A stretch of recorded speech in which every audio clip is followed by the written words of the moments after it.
Handyman bot. Follow me, Instagram, at your handyman game.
All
right, chat. I hope you guys had a nice day.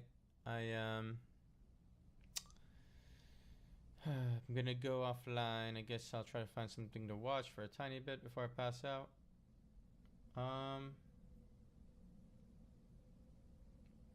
World stuff right now. Maybe it's all uphill from here, though. Everybody, we'll see. I will see you guys either tomorrow or the next day. Oh man. If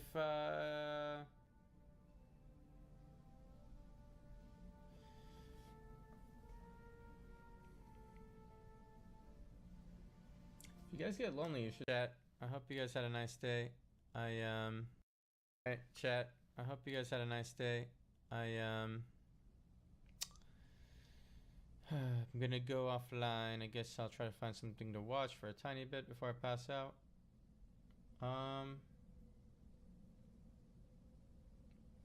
World stuff right now. Maybe it's all uphill from here, though. Everybody, we'll see. I will see you guys either tomorrow or the next day. Oh man. If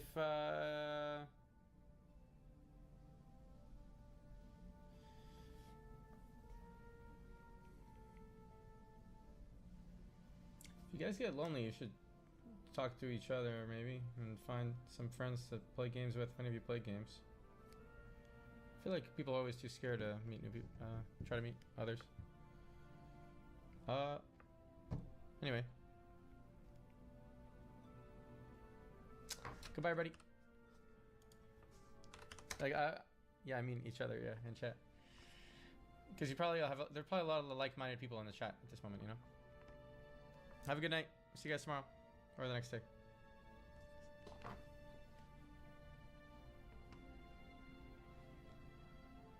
Boop. Do you go live and feel like you're streaming straight into the void? All right, chat. I hope you guys had a nice day.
Oh, I take Well, his be bishop careful. first. Byron Bernstein, known to Twitch users as Wreckful, has died. The beloved gamer and esports player had close to 1 million subscribers on the platform and was one of the highest-ranking World of Warcraft players. At the time of his death, he was reportedly working on developing a game called Everland that was set to be released this year. It was really sad. I wanted to win it so bad. Bernstein's cause of death has not yet been revealed. His ex-girlfriend tweeted that someone she loved took their own life. Bernstein had opened up about his battle with depression to his followers in the past. Hours before his death, he tweeted, "I feel bad for anyone who has to deal with my insanity." His family and friends have received an outpouring of love from fellow Twitch users, who are also encouraging others to seek help if they are experiencing mental health problems. Byron Bernstein was 31.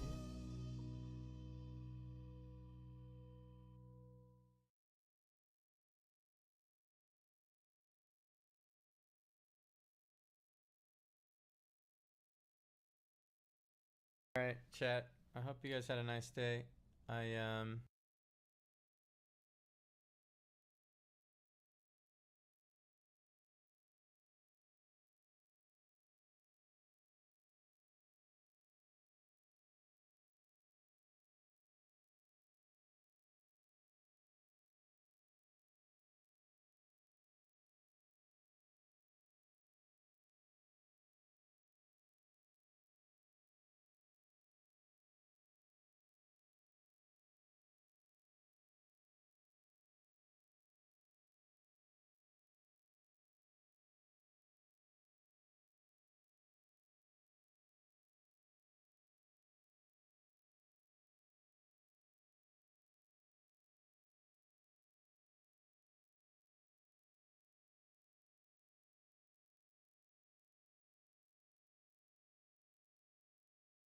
At Ogre Handyman is here.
Are you sure?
officer initiates a routine traffic stop on this white Chevy pickup truck driven by a Karen. What follows is anything but routine.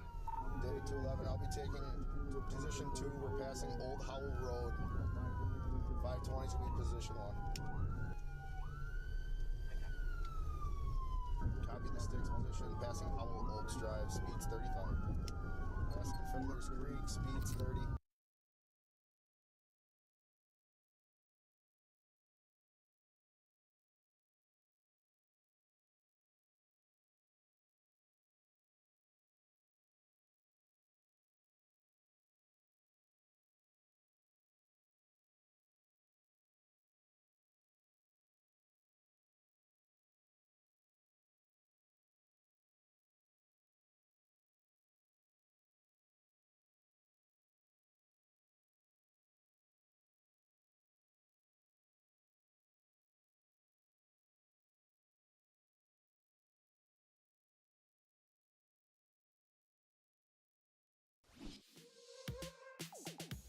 Well, I've begun the teardown of my personal rig to build my personal rig.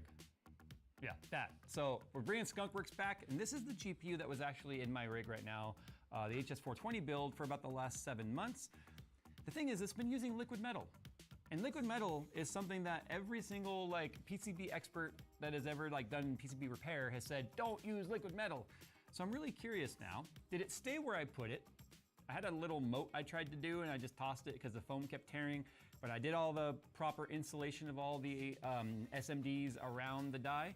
And I'm curious though, after having a big discussion with Der Bauer in Computex about the gallium effect and the corrosion that it can cause to different blocks, I'm curious as to how well the Deltamate block has held up with liquid metal, his liquid metal by the way. And I'm curious, did it start to pit it? Did it start to corrode it? Because we had a big discussion about the different types of coating he uses specifically for gallium and non-gallium use cases. So, it's only been 7 months, but that's long enough for bad things to have happened regarding liquid metal. The GPU still works, so I know it didn't migrate to places it shouldn't be, but I'm curious now, how well did it hold up? And I'm going to be reinstalling a new block and not using the Deltamate block in my new build just because of aesthetics purposes. This is also actually the new AlphaCool Core GPU block, not sponsored. I bought it, but here's the thing. It's like half the price of all the other blocks that you find on the market. Well over 400 bucks. This is in like the $225 range. Still expensive versus what they used to be, but a lot more reasonable than what modern blocks cost. So I'm gonna take a temperature hit by getting away from liquid metal and by going with probably a lesser dense block than the Deltamate, but this is why I do these in my personal rigs. I gotta run them every day to see what they're really like.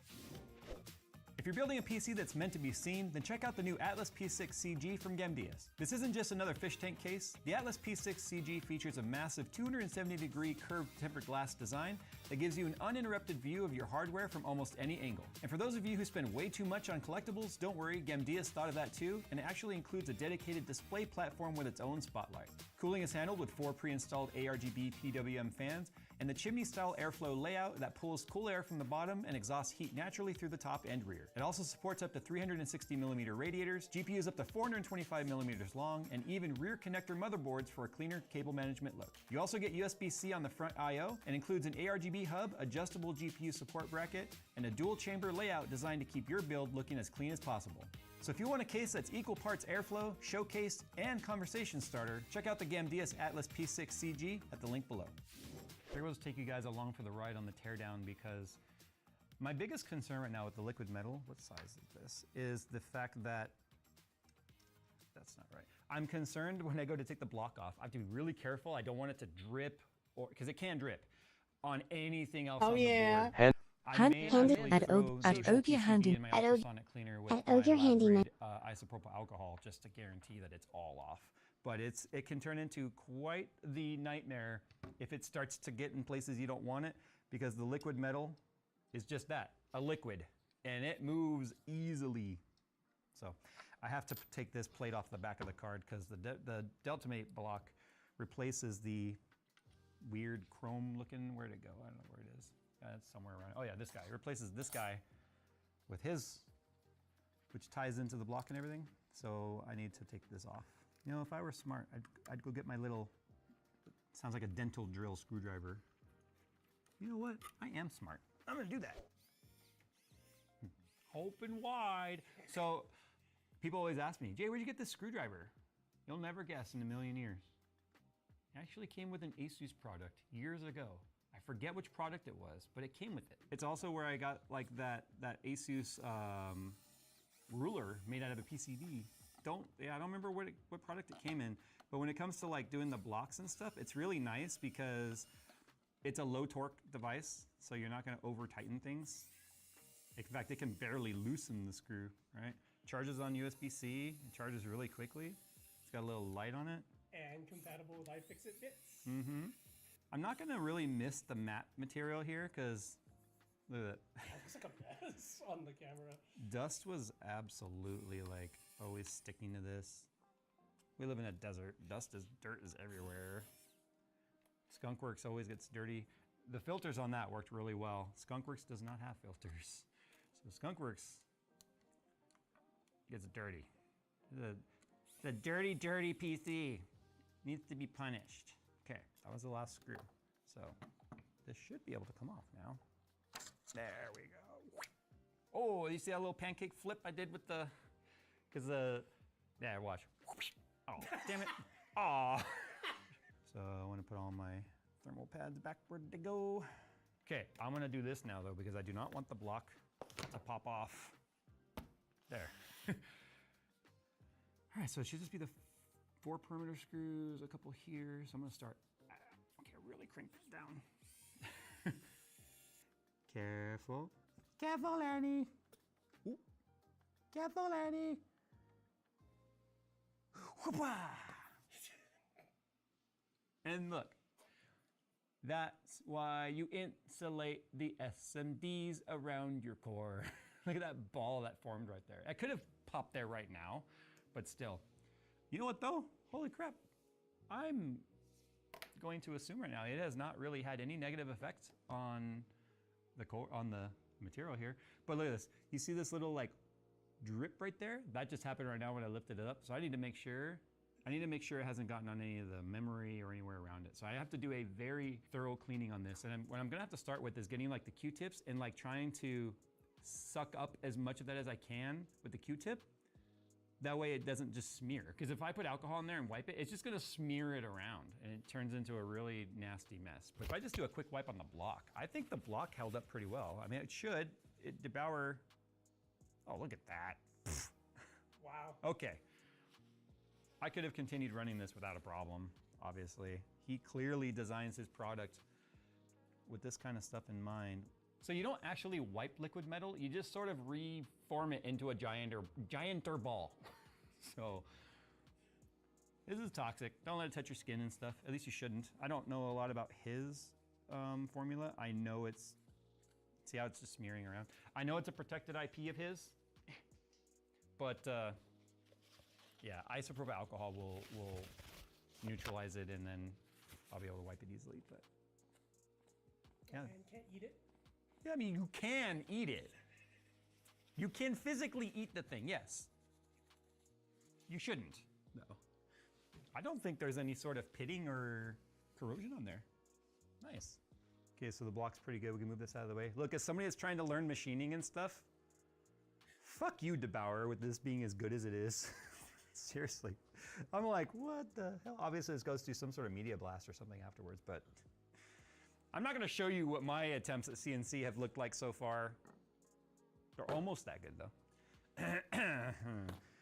See, we'll pick up some of it, but if I can even just get it like moved over to where I can just get a big ball of it and let it glob up, then I can actually use the liquid metal needle and syringe to like suck it back up into the syringe. This is reusable. Like, what's on here right now?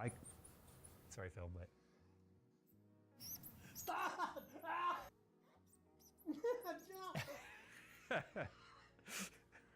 It's like literally torture for you. Now these are Kimtech wipes right here, science brand. These are not tissues, right? This is very specific non-fibrous lab wipes. I want to see what happens. Okay, all right. Oh. I can hear the pain in your voice. You're like, oh, conduct a nut. Conduct a nut.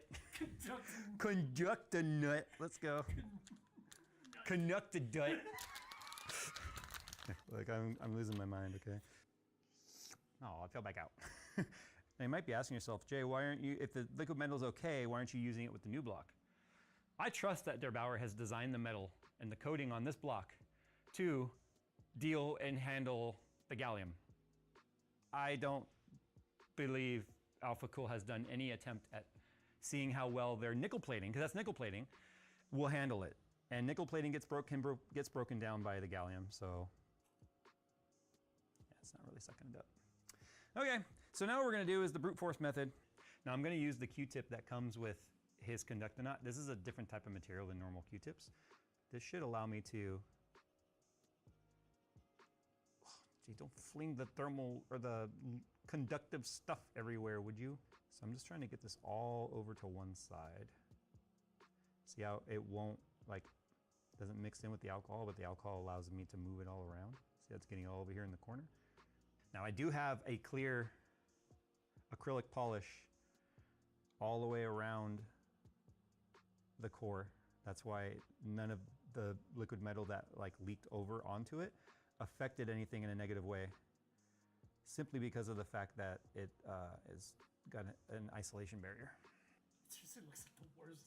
It is. It's like the worst cleanup. Yeah. And it's during the cleanup when you're gonna flick it and fling it somewhere that you shouldn't, like right there. Yeah, this is not what you want to do. Now here's the thing, some people will just take compressed air and be like, you know what, psh, and hit it, but then you can send it flying under the memory chips and stuff, and then that's where you'll end up with a problem. So let's see if I can. Look at that. It just trolls you. Anyway, this is the process, and there is some that's made its way outside. See, like right here? What I'll be doing is I will just be soaking the shit out of this board in isopropyl alcohol to break as much of that down as possible. Why'd I go all Midwestern? It's as much as possible. Oh, don't ya know? It's so, oh no, look at what, oh Bobby, look what you did. That's what one little drop of liquid metal did when I wiped it with the paper. It's so metal, bro. Something Steve's hair can relax to. Okay, this is what only a little bit of liquid metal turns into. But I obviously need to make sure I get every bit of this up because I really don't feel like having it make its way onto the new PCB. My fingers are burning. All right, so there we go. Clean as can be. Clean as a whistle. But you might be You_freaky, hey homie, I can share your stream. You_freaky to help hit 1,000 followers and 800 viewers and out. You_freaky. I redid the wiring on too. I think this is the card I redid the. Yeah, this is one of the cards I redid. Anyway, I lapped this. So what you're seeing right here are the sanding marks because I lapped basically the raised letters off of the die. And when you're doing XOC, clamping pressure and the tightest pressure between the XOC, like the LN2 pot and the die is really important. So to get rid of the raised letters, which is only like, I don't know, 1,000th or 15,000ths of a millimeter or something crazy like that. I don't know it's really low. It makes a difference. I think that's one of the reasons why this card was performing so well too, was the liquid metal plus the lap. You might see some discoloration around the side right here. Most of the nail polish has come off with the isopropyl alcohol. Although it's not nail polish remover, alcohol does break down the acrylic. So I kept hitting that with my toothbrush and my compressed air to get most of that off. So we're back to a pretty good state now where I can get the new block put on. But you know, this is kind of where this video sort of ends because I was curious, like the question really was, this is the first time I've ever run liquid metal full time in anything. And I was curious as to whether or not it would cause a problem. Now here's the thing, cards that are designed to use liquid metal, that are using it from the factory, i.e. the 5090 FE, have both a moat that keeps it from migrating where it needs to, like it keeps it from migrating to areas it shouldn't be touching, and two, an oxygen barrier. Because what accelerates the corrosion that gallium can cause is when it mixes with oxygen. And so they have like a rubber seal that would go on there too, and when you push it down, it actually squishes the air out and creates almost like a little vacuum. That is not what this was, clearly. So I just was curious if it was, did I cause myself an issue here? No, I didn't. This card has been through hell, and that's why I wanted to reuse this one and not my other cards that I have laying around, because It has survived the XOC. You can see some of my old solder marks right there. One of the ground holes is still filled with solder. There was no point in getting it out. I just took my posts out. That was where I connect my EBC2 to the voltage controller on the card so I could control voltage and droop and all that stuff when doing XOC. And then obviously it survived liquid metal for 7 months after going through all of the abuse I could put it through and me learning how to solder on it. That was the other thing, is like I had to learn how to solder on this guy. But anyway, I guess what we'll do, just to make this video have something interesting to it, I guess you did get something interesting. No ill effects happened because Thermal Grizzly considers their coatings and their resistance to gallium, which is evident. 2, the die can resist it just fine, and the card will survive if you keep it from destroying any SMDs or getting in areas where it shouldn't have gotten. What I ended up doing, just to make sure that absolutely none of that liquid metal that was kind of like getting its way out of where I wanted it to be, completely doused the board in lab grade isopropyl alcohol and let it sit there. And then I took my toothbrush and just absolutely scrubbed everywhere it could have possibly been.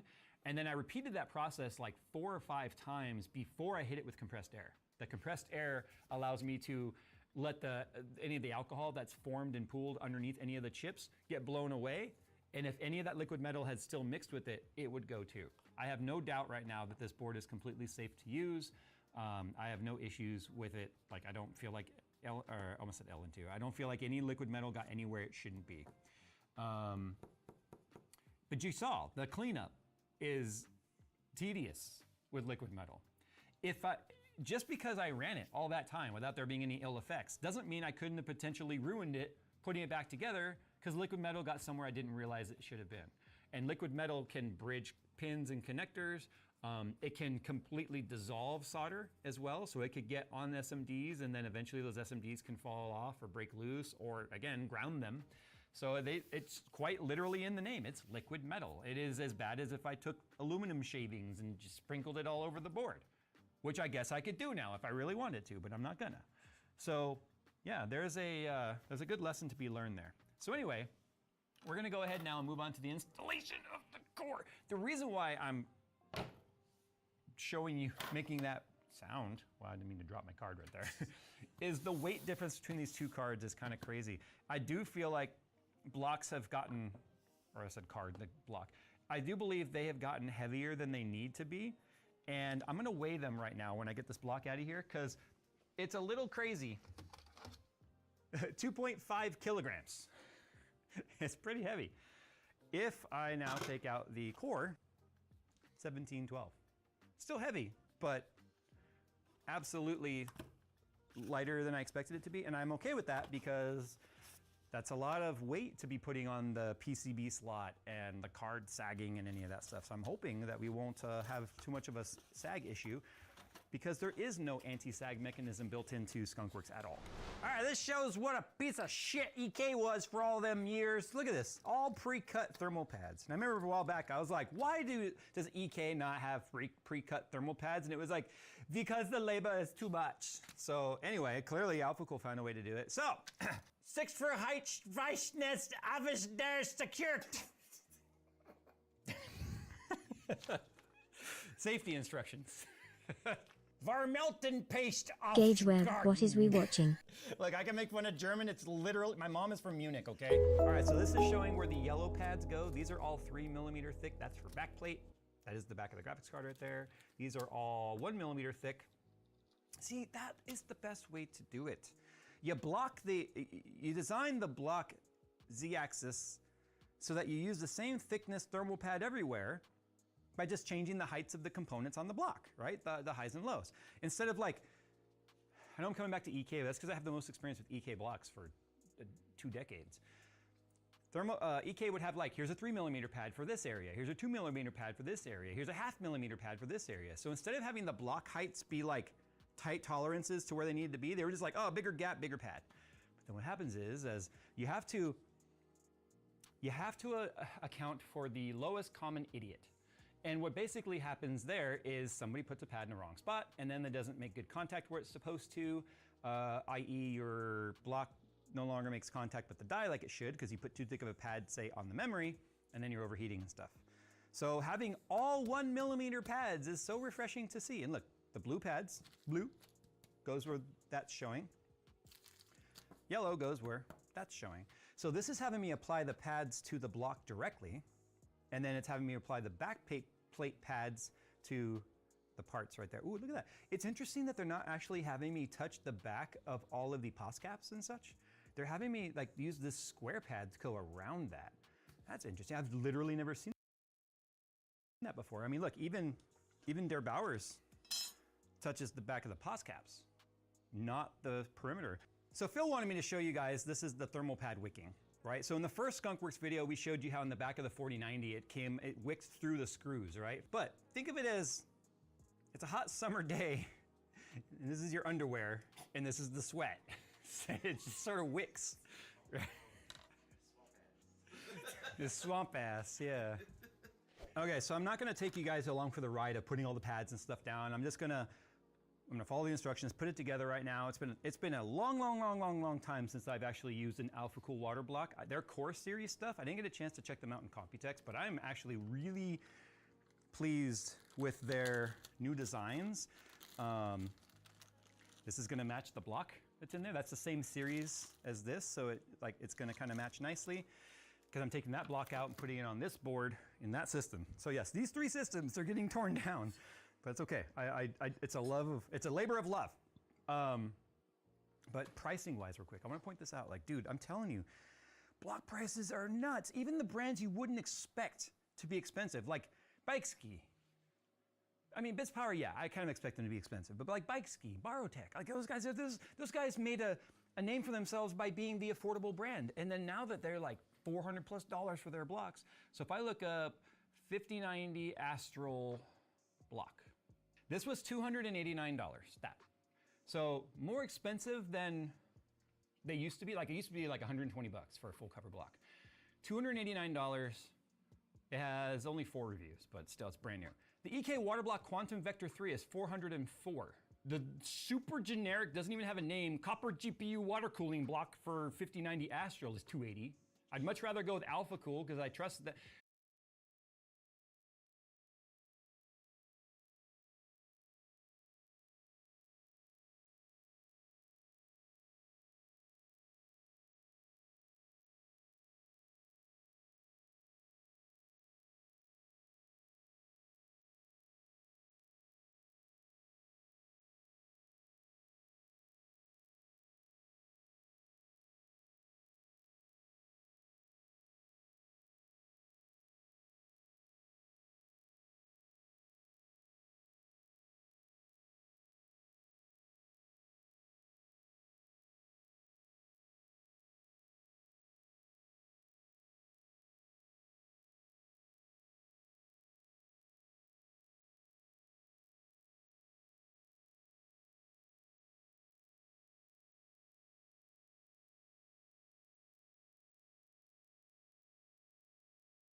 Of price fixing and monopolistic behavior and intentionally reducing output to increase the demand and increase the pricing. The first time around, we saw major fines in the hundreds of millions of dollars, and sentences into prison time for some of these leaders. So maybe we can keep our fingers crossed.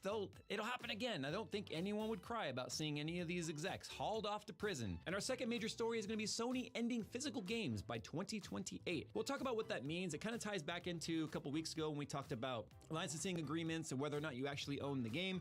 Believe it or not, Sony is a distributor. They also don't own the game. So it's kind of a domino effect. We'll talk about what the potential fallout from that could be. And then, of course, we've got a lot of other rapid stories to talk about. So get your favorite cold one, warm one, blaze, I don't care. Do whatever you want. Sit back, relax. We got a lot to talk about today, and it's going to get a little dicey. So let's just go ahead and get right to it. So the return of the DRAM cartel. Actually, it's not even really the return. Look, if there's anything we've learned about watching movies about cartels, right? I'm gonna say movies because I don't know anything about the cartels in real life, but you chop the head off, a new one grows. It's kind of an amazing trick, right? But anyway, the DRAM cartel continues, if you will. This is totally repeating itself, allegedly. It's important that we use the A word here because right now, as of June 25th, a new California class action lawsuit accuses Samsung, SK Hynix, and Micron, the three companies that control roughly 90% of the DRAM market globally, of coordinating production cuts while providing capacity towards AI-focused HBM memory. Now, the plaintiffs allege this artificially restricted consumer DRAM supply and contributed to prices rising by more than 700% since 2022. Now, these are allegations. It has to be proven in court. But the cool thing is at least somebody is paying attention to this. And I think there was even a comment in the last week's video when I talked about the DRAM pricing, and someone was like, yeah, but you need someone to actually look into this and nobody cares. Well, it was like right after that earnings call from Micron, like literally the next day is when this lawsuit was filed. And the cool thing is these earning calls are almost like admissions of guilt sometimes because they talk about their strategies to the investors, and everyone's listening, including the Department of Justice. So, you know, here we are in California now with a lawsuit that is now kind of hoping to dig into this to whether or not, you know, this is something that is legal in terms of the level of pricing that they're putting out there. Now, the previous DRAM drama back in the early 2000s, the industry was caught with one of the biggest price-fixing scandals in tech history. Now, in March of this year, Steve put out a great video called The DRAM Cartel, and it covers a lot of the history, including the early 2000s, and about how we're kind of going full circle on this again. It's almost like these execs forgot.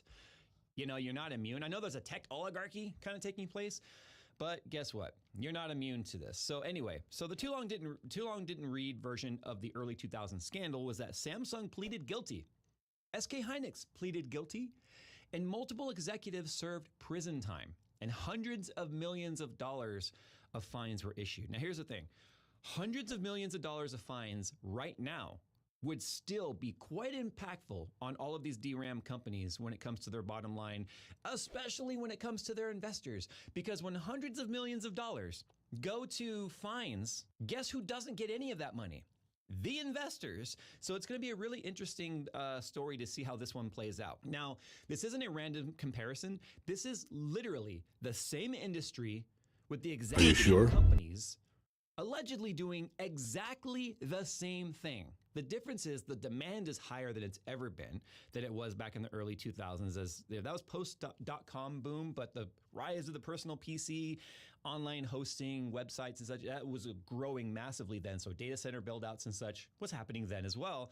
And we're just seeing this happen now in a undeniably larger scale, right? Now, here's the question. Are they doing it again? And this lawsuit is intending to find out. Now, the important thing here is that with this new class action, these are only allegations. But what makes these impossible to ignore is the fact that the industry has already been convicted of doing something very similar before. Now, the only thing that could have possibly have any impact on this would be if laws have changed. And no, guess what? Price fixing and market manipulation laws haven't changed. If anything, they've gotten a little tighter since the early 2000s.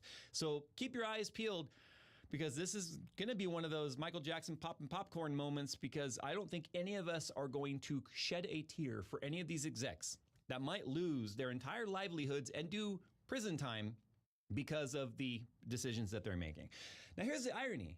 South Korea, where these companies are headquartered, are doubling down, where their governments are actually getting involved in helping subsidize a lot of their costs to build more fabs. So it's kind of getting crazy here.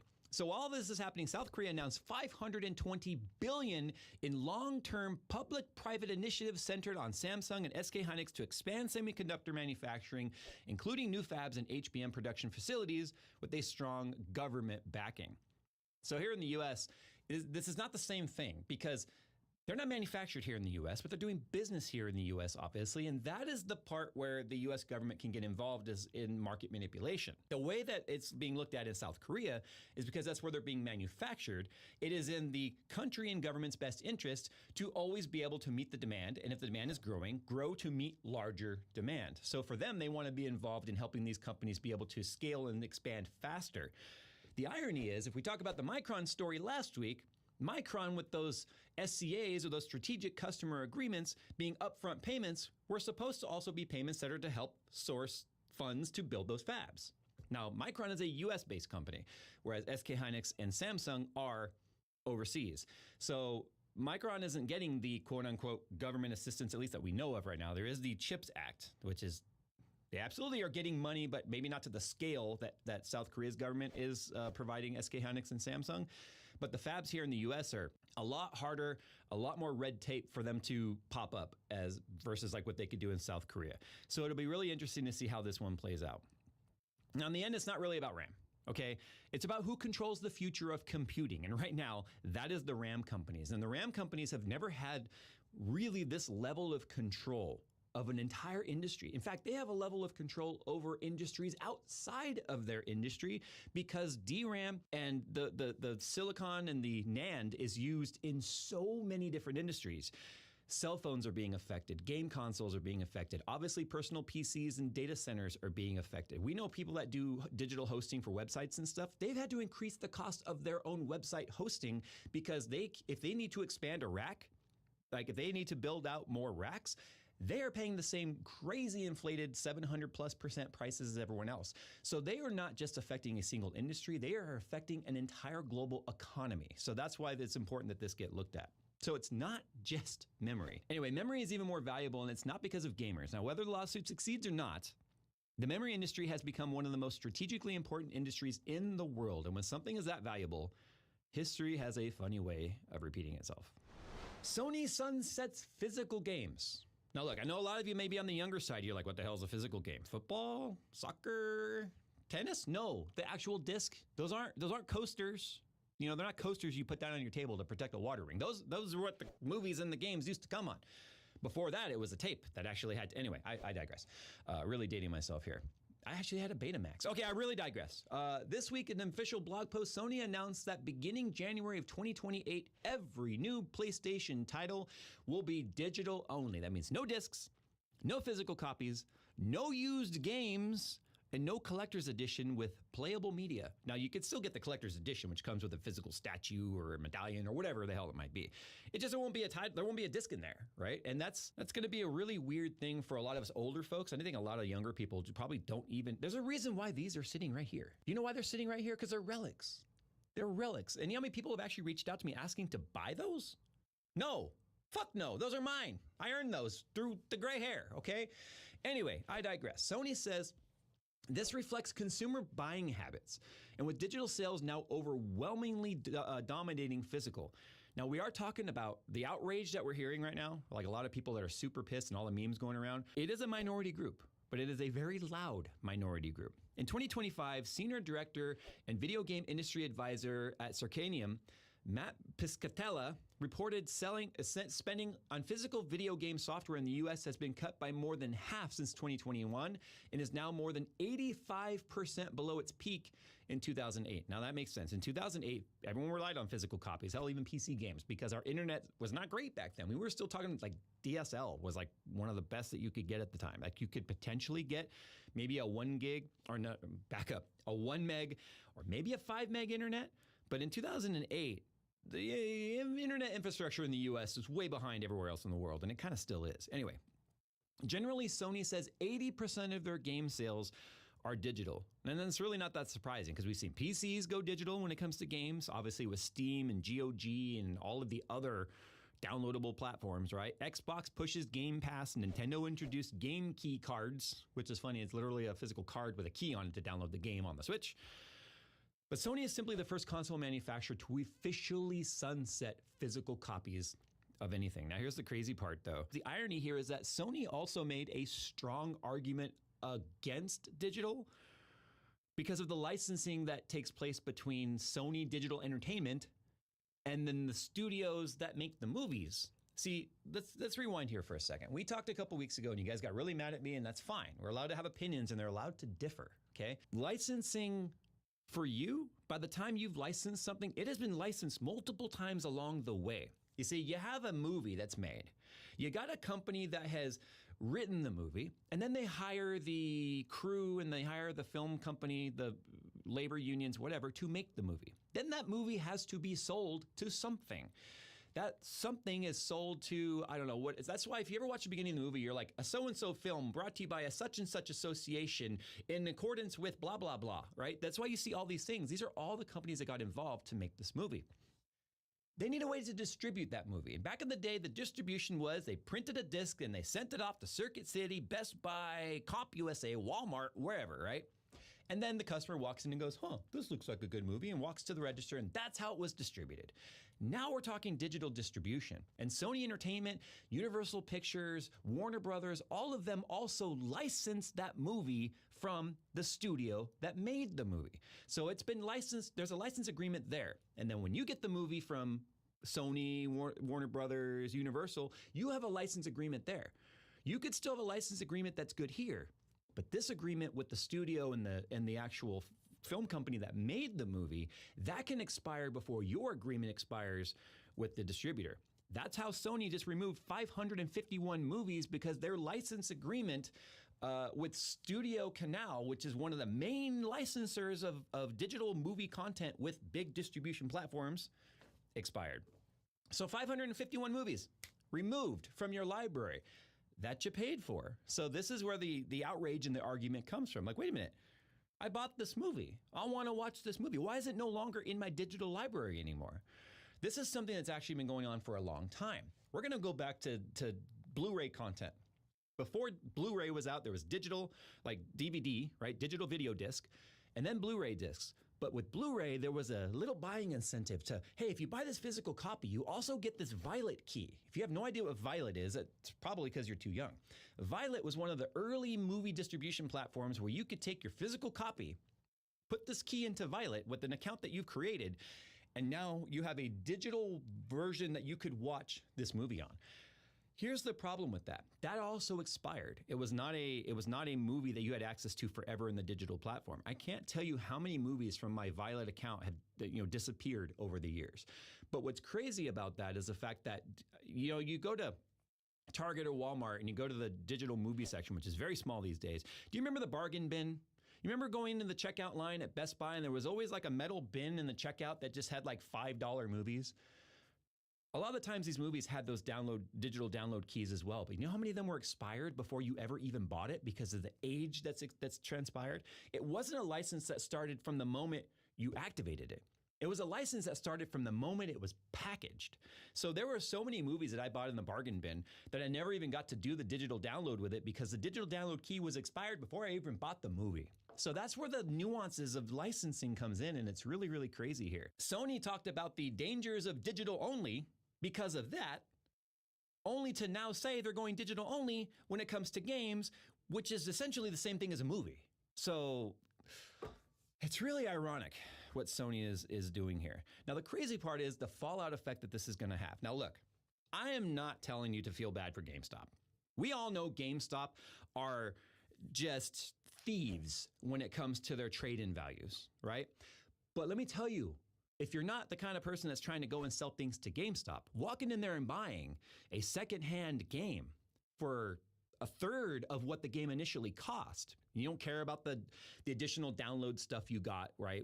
You buy a game and there's like, hey, go on to the store and use this key and get this skin or whatever. You don't care about that. You just want the game. GameStop was great for console gamers. Some PC games, okay, maybe somewhat. But console gamers lived off GameStop for decades because they could get games a lot cheaper. You get the game home, it's scratched, it doesn't work. You go to GameStop, they just swap it out for another disc. It works. Hey, hallelujah, you're up and running because it wasn't DRM'd to an account. This kills that. So don't feel bad for GameStop, because again, GameStop, like I said, were just downright legal thieves with offering you what, $16 for an Xbox 360 console, and then they would turn around and sell it for $150. That's just highway robbery. But the used game market is essentially got an expiration date now because of that. So it's one of those things where it's like we talk about stop killing games. It is just going full circle right now. Now, here's the crazy thing here. Stop Killing Games isn't really about physical media. And a few weeks ago, we talked about California's Protect Our Games Act and the steps it needs to go through to become law. And currently, they are in the Senate committee hearings. Now, there's been some changes since we talked about Stop Killing Games and Protect Our Games Act a few weeks ago, because we talked about it was in that argument stage where proponents and opponents of the bill get to argue their side. There's been a few changes here. Now, during that hearing, the ESA argued that private servers for discontinued online games raise legal and intellectual property concerns. And after criticism, it clarified and softened parts of those comments. But the exchange highlighted a larger philosophical divide over who controls a game after it is sold. So it's heating up. Let's just put it that way. We are seeing what appeared to be like these amazing instant gratification access to content, movies, games, other digital things. I'm going to talk about Fusion 360 in a minute. That really triggered me this week. And I know Phil's going to laugh over there because I showed it to him and it's absolutely fucking bonkers. What seemed like great convenience, all of these were licenses that had dates. And we are now reaching the end of those dates. And now we are seeing everything just get tossed upside down because we don't know where things are going to land. It's the same thing happens on streaming platforms too. Let's say you're like, okay, I'm not even consuming digital, like I'm not buying digital copies. I'm not going on Prime Video and saying I want to spend $17 to download this movie. I'm just going on to my favorite streaming service and watching a TV show. Have you ever been mid-series on a show that just suddenly is gone? You're like, where the hell did it go? It's not even here anymore. It's not on Netflix anymore. Oh, it's on Paramount Plus. I don't have a Paramount Plus subscription. That's because those different TV shows are constantly moving around too, to where the best dollar for them is going to be. So it's extremely frustrating to see the way that the digital landscape looks like these days. Quick Fusion 360 discussion here. I've been teaching myself Fusion 360 and I've got a long form video coming out where I take you through the entire journey of me going from raw material and a lot of screw ups to an actual physically working, aesthetically pleasing CPU block that I designed from the ground up with no help whatsoever. Just me taking apart blocks, looking at how they're built, and trying to design my own. I didn't watch anyone else's videos that's done this. People are like, did you watch Linus's video on what not to do? No, I didn't, because I did not want to be influenced by anyone else's content. I wanted to make it myself. Fusion 360 it's a very expensive software. It is a professional 3D CAD, G-code manufacturing, PCB design. You can design PCBs on it. It is a professional manufacturing tool. Yes, there's SolidWorks and a lot of other things. Just pick your favorite flavor. There's a really neat function built into the manufacturing side of Fusion called deburr. That sounds like a very nice thing to have, right? Rough edges, getting deburred, just doing a clean pass on every sharp edge on the thing that you make. When I clicked it, it said, deburr is a part of the manufacturing DLC. Please upgrade your subscription for deburr. I'm like, oh my God. I've already paid like $1,000 for this software for this year. And now I got to pay more for what seems like the most obviously necessary part of manufacturing? They recognize that and they're charging more for it. So it's like the DLC annoyance in games has now followed me into a whole new hobby that I'm in.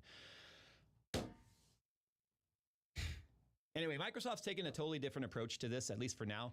According to reports, Xbox is testing a system that would allow, and this is kind of cool, that would allow players to convert eligible physical Xbox One and Xbox Series X games into permanent digital.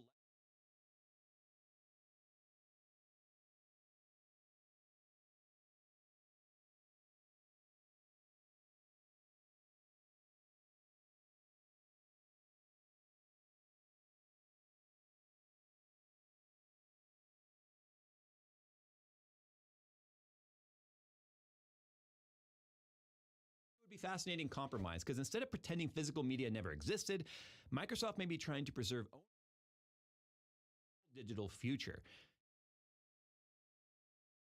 Referred to as Project Helix, could be an all digital, moving and disappearing from libraries and such. The way Steam does it is if you own a game in your library that licensing ends with whatever publisher and Steam no longer is able to sell it, it doesn't disappear from your library. There are titles in my library, like for instance, The Movies, which is essentially like Sims, but you're building a movie studio and you're actually making movies with your Sims and stuff. That disappeared like 20 years ago from downloadable from Steam, but I can still play it. I can still download it. If I don't have it on my machine, I can still download it. It is part of a repository and an archive that I can still download it because Steam makes sure that you still have access to that game even though licensing may have disappeared. Another case in point, there's a game that I was playing called Driver San Francisco. Kind of cheesy, kind of small. It was actually by Ubisoft. It was from a big title.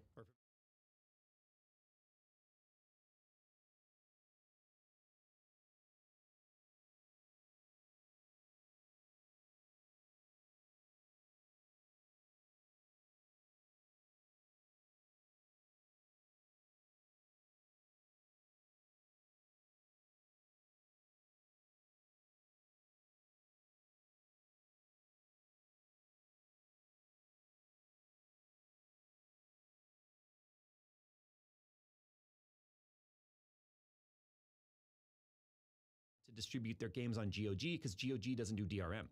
So Steam and you've got and Uplay and all that stuff because of DRM.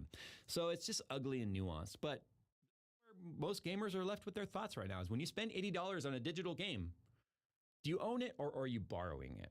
The reality is right now you're borrowing it. That's the way it is. But there are obviously like Stop Killing Games and then Protect Our Games and other movements that are happening that are designed to make it so if you spend the money on it, you own it. And there's nothing wrong with that. I think that's the way it should be. This is just an example of when tech moves faster than the infrastructure designed to support it. All right, time for rapid fire news. We're going to go and talk about here the US PC shipments dropped 7%. As the market isn't expected to bounce back until 2029. And price hikes and component shortages take hold as PC market declines, the Omdia report suggests. So this comes to us via Tom's Hardware. It says US PC shipments sell 7% year over year since Q1 2026 versus 2025. And here's the thing. Now we're in Q3 2026. These numbers are going to look even worse as you compare what the second and third quarter is going to look like this year. Anyway, it's the steepest decline since 2023. Now, the biggest hit is obviously the budget market. So back in just a few years ago, you could easily build a $500 or $600 gaming PC that was actually pretty good, right? It would be able to play the modern titles. There was no problems with that whatsoever. The problem is PCs under $500 dropped by 19%. I'll be surprised. That number's a little lower than I thought it would be. Because it's not entirely possible to build a PC for $500 anymore, let alone the under 500 segment. So I think that number is going to probably be up in the above 50% drop if we factor in Q2 and Q3 of this year. Analysts expect the average PC price to exceed $1,000 this year for the first time ever. By the way, the average price of a PC, and that's obviously because of just memory and storage. The two smallest things you put in your PC have the biggest price. It's kind of crazy right here. So Dell, believe it or not, though, was the first major OEM to actually grow market share during this downturn. It's kind of crazy. But this is exactly what we've been talking about for months, right? People aren't buying fewer PCs because they're not interested in PC anymore. They're just simply being priced out. And that's why, tying back to the beginning of this news video about the investigation into price fixing from SK Hynix, Micron, and Samsung, who also control not just RAM but storage pricing, we need to see some real involvement there. Intel's only CPU that people were actually interested in just got a $50 price hike. Yeah, we're talking about the Core Ultra Plus series. Remember the 270K and the 250K, which people actually were recommending because you got a bump in core count and you got a slight reduction in price? Yeah, it's a CPU that Intel was starting to kind of get a little bit of people excited for. Hey, you know what? Intel's actually got some pretty good price to performance ratio here. And then guess what? 270K Plus goes from $299 to $349. And 250K increased from $199 to $229, so a $30 price there. It's almost like Nvidia or Intel looked and went, you know what? People will pay whatever the hell price we put on there because of AI, so might as well. So it's almost like Intel's now following AMD's suit of never miss an opportunity to miss an opportunity, and they're doubling down on that. So way to go, Intel. Anyway, this is the first time in a while Intel actually had a CPU people were recommending because the price to performance ratio made sense. And now they decide to raise prices. And like I said, it just feels like consumers will pay whatever the hell the price tag they want to put on there. And that's obviously not true because we're seeing the adoption and sales of PCs decline. So obviously people aren't willing to pay whatever you put on there. All right, so we got former Call of Duty frontman launches a new studio with stop killing game style mission statement. If the game bombs, it goes open source. This one, I've got not a hot take, I've got a serious question on that. So let's talk about what this is first. Former Call of Duty creative strategist Robert Bowling, formerly of Infinity Ward and later co-founder of Midnight Society, has launched a new independent studio called 18 Bravo. Now the studio's mission statement includes a bold promise. If one of its games fails commercially, it will open source the game rather than let it disappear. Bowling says the goal is to ensure that even unsuccessful games can live through the community instead of being shut down and forgotten. The announcement comes just days after the heated Stop Killing Games debate where preservation and game ownership become major industry talking points. And no game has been announced yet, but the studio name 18 Bravo and Bowling's background suggests it's likely working on a military shooter. Now, given the fact he comes from Infinity Ward and Call of Duty, that's kind of a no-brainer right there. Now, I actually love this philosophy, but not every game deserves to become a live service forever. But if a studio is willing to say, if we can't make money on it anymore, we'll let the community take over. And that's a pretty consumer-friendly stance. And we always talk about preserving games, and this is someone actually building that into the business model. Here is my concern. Let's just say they make a game and it bombs and they open source it. Someone else takes that code, modifies it slightly, makes a successful game that is wildly profitable and starts selling it. What is 18 Bravo going to do then? Is 18 Bravo going to come after that studio and say, hey, we get royalties on that because you took our open source code? Or does the moment you make it open source remove you having any legal attachment to anything that happens to it after the fact? Everything we've talked about in this news article, this news video today, has started with what seemed like good intentions where no one ever thought about the tail end of that era.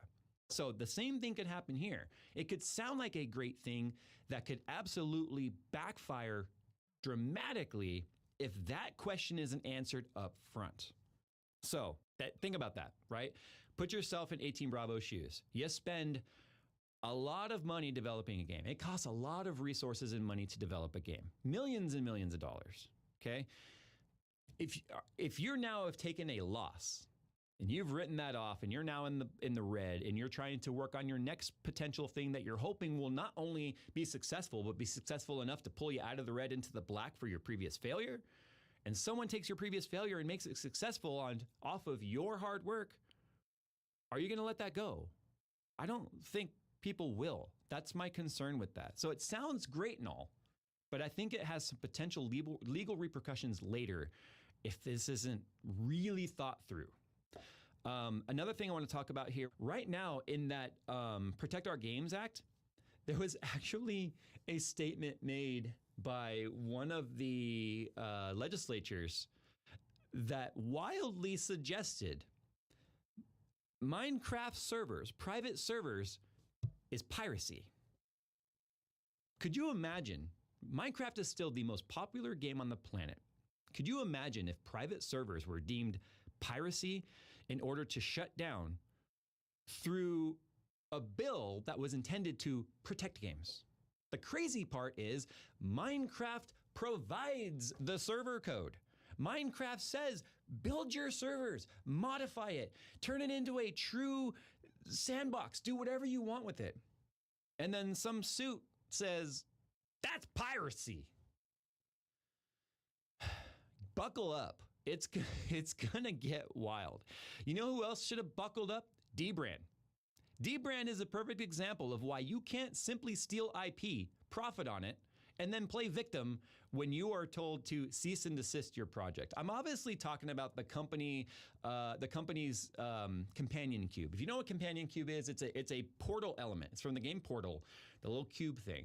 And they basically made an enclosure that kind of goes like right over your Steam box. So it looks like the Portal cube. Now the problem is that is Valve-owned IP. Dbrand decided to take the design cues of that, model it one-to-one, like exactly as it looks in the game, to make a injection molded cover for your Steam machine, and then sell it.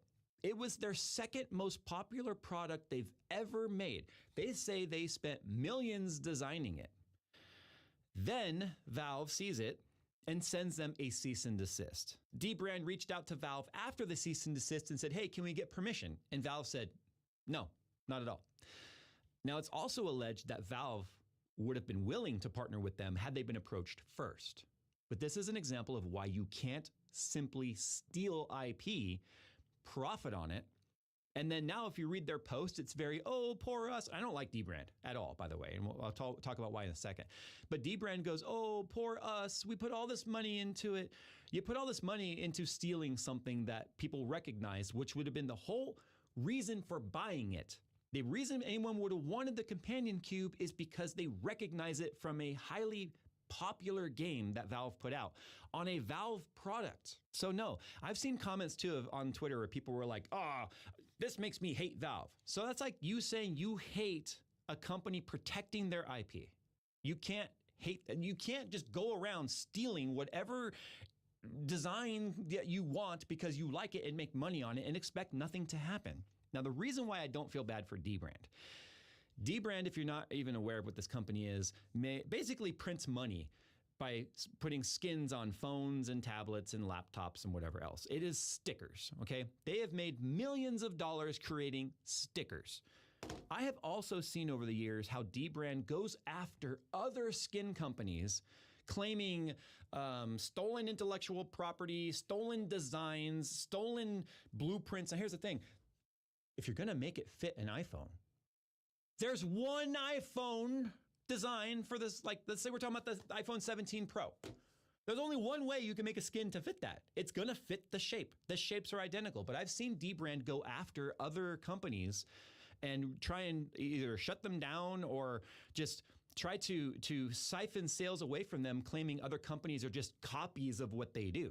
Now, what Dbrand does do is they will do a lot of R&D on the type of material that they use, the type of vinyl or you know, just the quality of the sticker, right? The adhesive that's used so it doesn't peel up over time. It doesn't fade over time. It doesn't lift, you know, things like that. Dbrand does spend a lot of R&D on. But to claim that stickers on a product is a copyrighted thing doesn't give me any sympathy for them in this instance because they blatantly stole IP.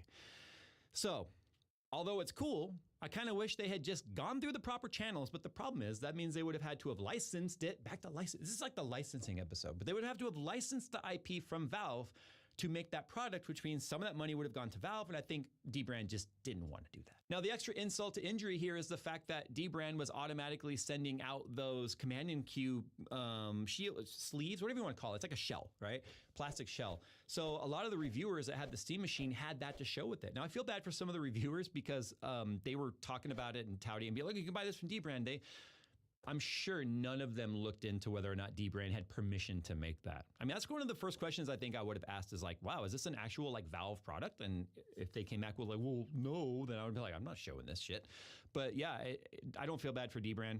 It comes down to just theft of intellectual property. There's just no way around it. That's it for this week. I was going to do a Steam Machine roundup. I don't think y'all need me to round up all of the mediocre reviews on it. Obviously, we did our long form video where I showed you, Are you sure? The same price as a 2 terabyte non-controller. Although ours is only a 1 terabyte drive. I built a machine that is able to just destroy the Steam Machine in a console form factor. It's about the size of a PS5 in vertical format. And so many people were excited for that video, and a lot of people said they're actually going to copy that build because it fits all of the criteria. Living room friendly, matches into the decor. It doesn't look all gaudy. It's very small form factor. It's roughly the same price if you were looking at a larger capacity drive. The only downside is you can't turn it on and off with the controller, but you can still use the controller for everything else. But if you guys want to check out that video, check the link below. We'll put a link to that. It's actually pretty popular, and I'm excited for that because although SFF builds are not cheap, clearly people are interested. Micro Center has been selling out of SFF product, which shows there's clearly interest there. So, all right, guys, thanks for watching. If you've got any interesting things you think we should talk about in the news, make sure you tip us off. You can email us at, I guess, rtfm@jace2cents.com, even though this isn't the RTFM show anymore. But guys, thanks for watching. Buckle up. Like I said, this was the licensing edition, and right now it's the Spider-Man meme of everyone pointing at each other, but what they're pointing at is who owes each other money. All right, guys. Thanks for watching. I'll see you in the next one. You know, my headache's worse.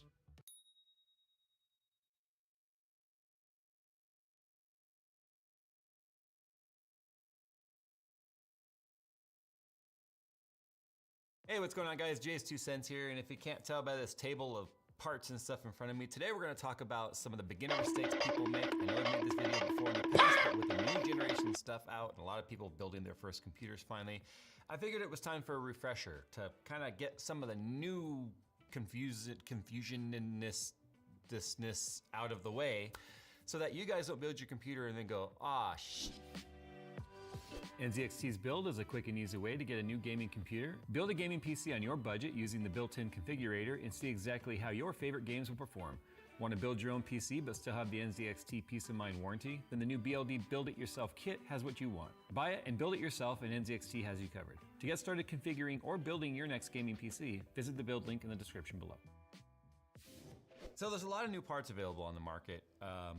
Obviously, there's new gen graphics cards, which isn't really that important. I mean, PCI Express sockets the same through PCIe Gen 1 all the way up through Gen 5 now. That's not the kind of stuff I'm talking about. I'm talking about how easy it is now to accidentally mismatch your CPU and your platform, or mismatching your RAM, or setting your RAM up so that your PC won't actually boot.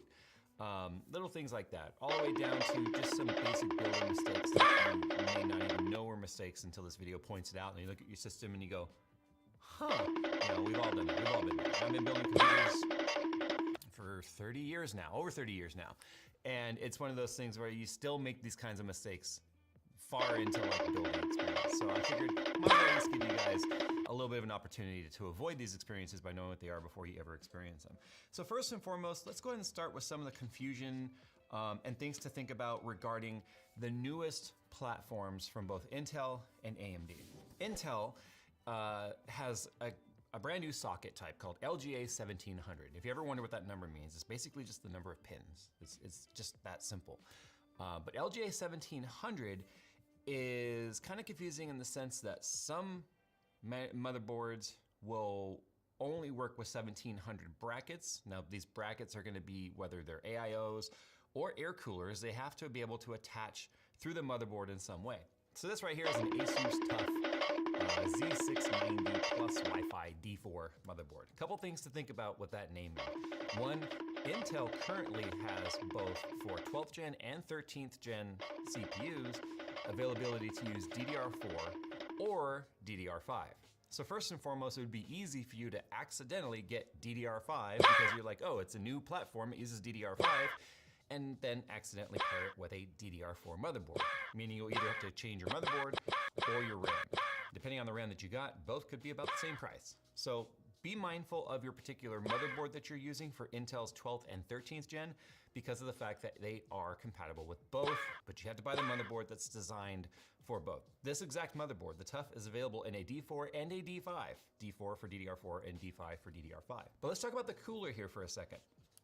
Because the CPU socket is bigger and it uses LGA 1700, you're gonna need a compatible LGA 1700 cooler. Now, usually the only thing that denotes whether or not a cooler is gonna be compatible with the new Intel sockets, and there's been a lot of sockets over the years, is basically the standoff spacing. See, Intel doesn't come with any sort of backplate mounted to their CPU. There's some tape on there that got stuck from this backplate. But anyway, it is intended for the cooler to provide its own backplate mounting solution. So what that means is, with the additional width, and 1700 being a bigger socket means the square, and it is a perfect square, by the way, versus AMD has always been more of a rectangle, the spacing of the holes gets wider.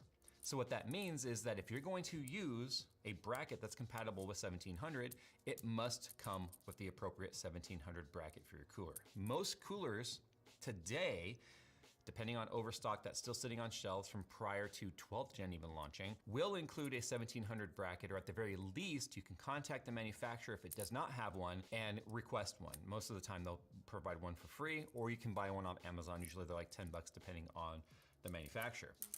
But one, you may not even need that. And the reason why I say that is if you take a look at the mounting holes on the motherboard, You'll notice on the 1700 motherboards, the LGA 1700 boards, 12th gen, 13th gen, you might see this kind of a double hole. It looks like a number 8, where there's 2 holes drilled on there. And the reason for that is it's compatible with both 1700 brackets and pre-1700 brackets, meaning these motherboards that have the double holes like this will work with just about any of the Intel coolers in the last like 10 years.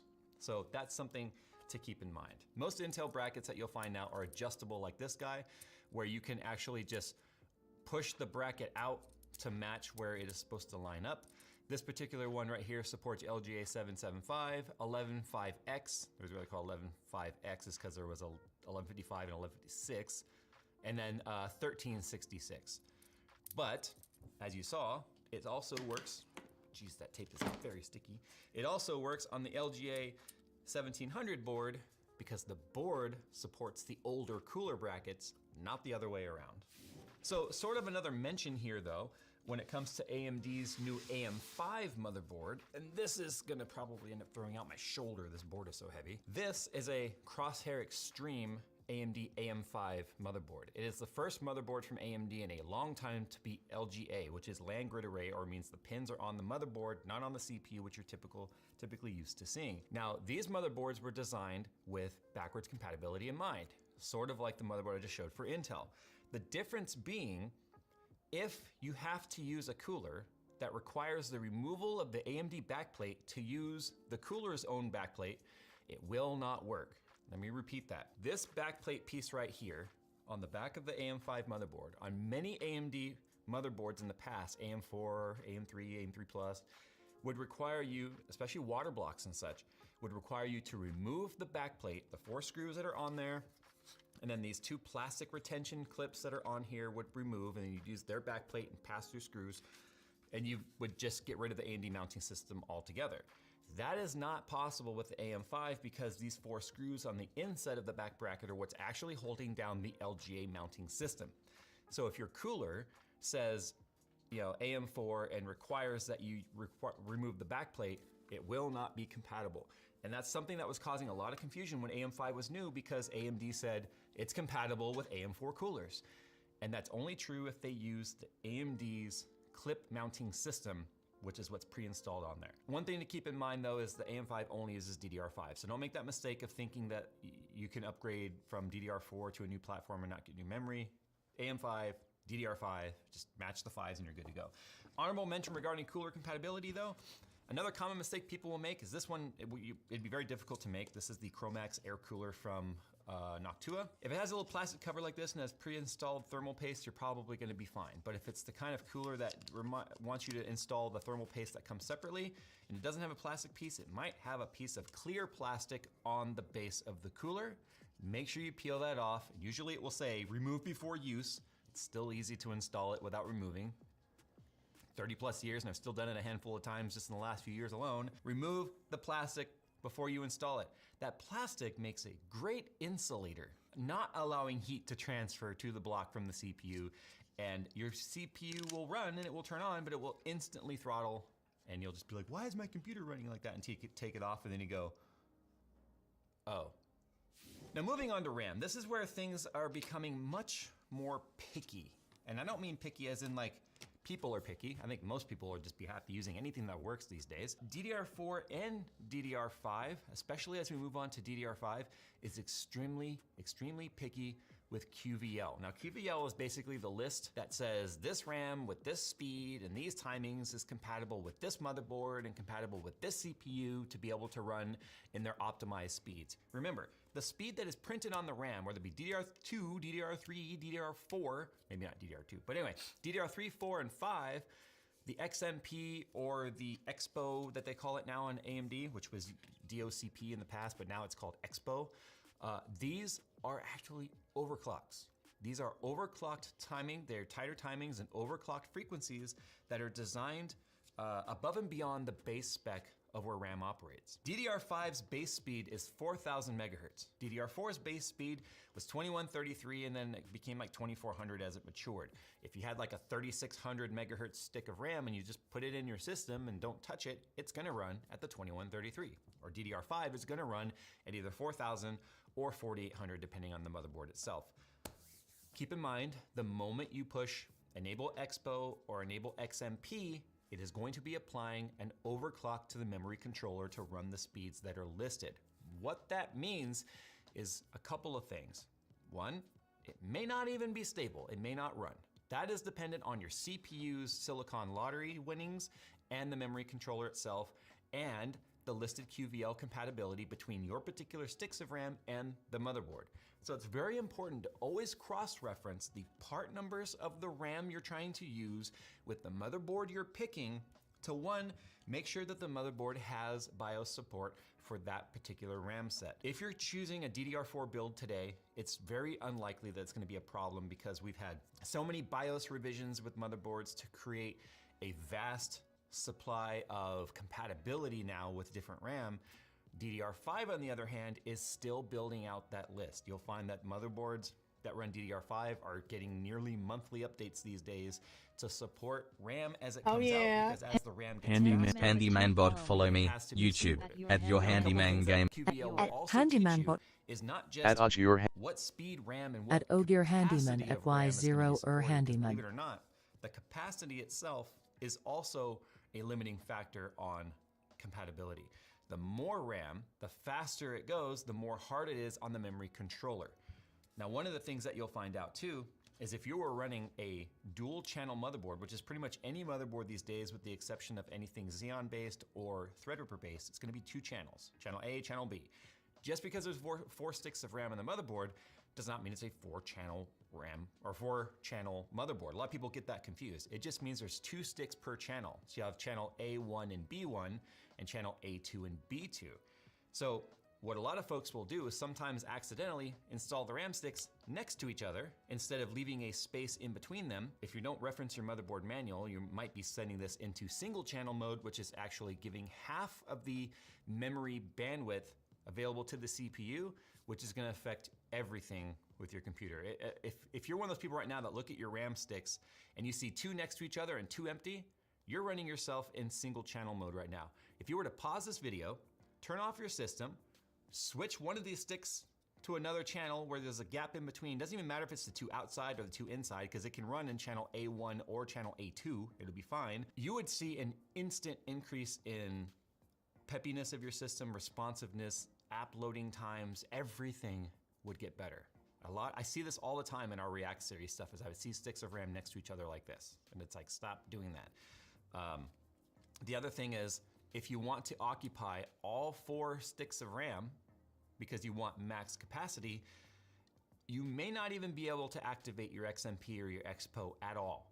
There's a lot of RAM compatibility issues when it comes to maximizing all 4 sticks and running XMP as the memory gets faster and faster. Again, QVL will tell you everything that you need to know about whether or not you're wasting your money. You'd have to decide too, does your particular use case of your system deem that having maximum storage is more important than maximum speed?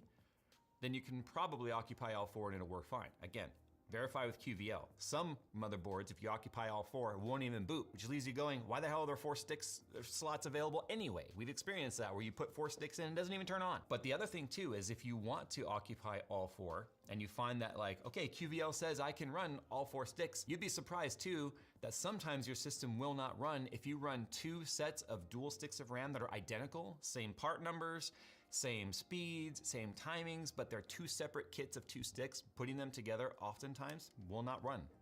Again, QVL will tell you all of this.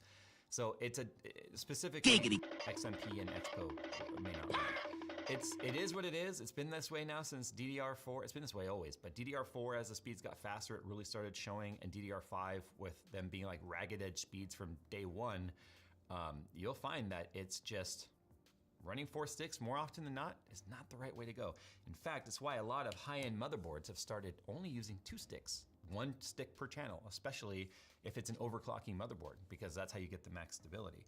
Obviously, double check too that you are matching DDR4 and 4 and 5 and 5 when it comes to your motherboards and stuff, as I've already mentioned.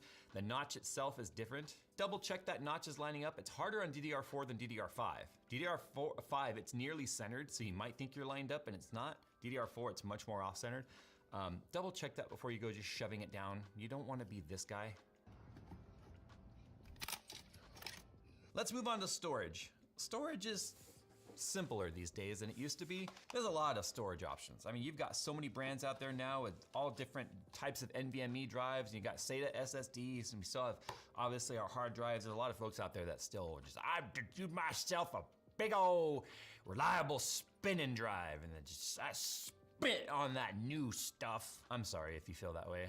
Someday you'll come around. Anyway, drives, especially SSDs, NVMEs, and 2.5-inch SATA drives have really dropped in price. NVMEs are a lot more affordable than they ever been, but yes, they are still somewhat expensive. When you're installing Windows, you disconnect the drive you don't want Windows to be on.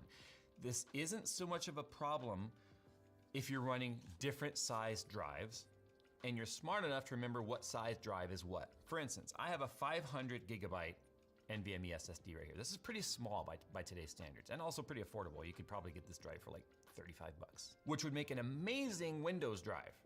An SSD, especially an NVMe drive, makes an amazing Windows drive. You know what doesn't make amazing Windows drives these days? Spinning platter drives. Now this is a 1 terabyte Toshiba, right? Yeah, just a high performance P300, super basic drive. If these were both 1 terabyte drives though, after the partition space and whatnot, they might both show up as like 980 gigabyte or 968 gigabyte drives, whatever it ends up being. You get into the Windows installer and you're just like, oh, whatever, you just click the top one, you might accidentally be installing Windows on your spinning drive. But that wouldn't have been a problem if it wasn't plugged in at the time of installing Windows. So what I do is if I have multiples of the same size drive in there, and they're all NVMe. I don't personally care because of the fact that I'm not gonna go in and unplug my NVMEs, install Windows, and then plug my NVMEs back in, especially if there's a graphics card in the way or it's vertical mounted and rigid tubed, whatever.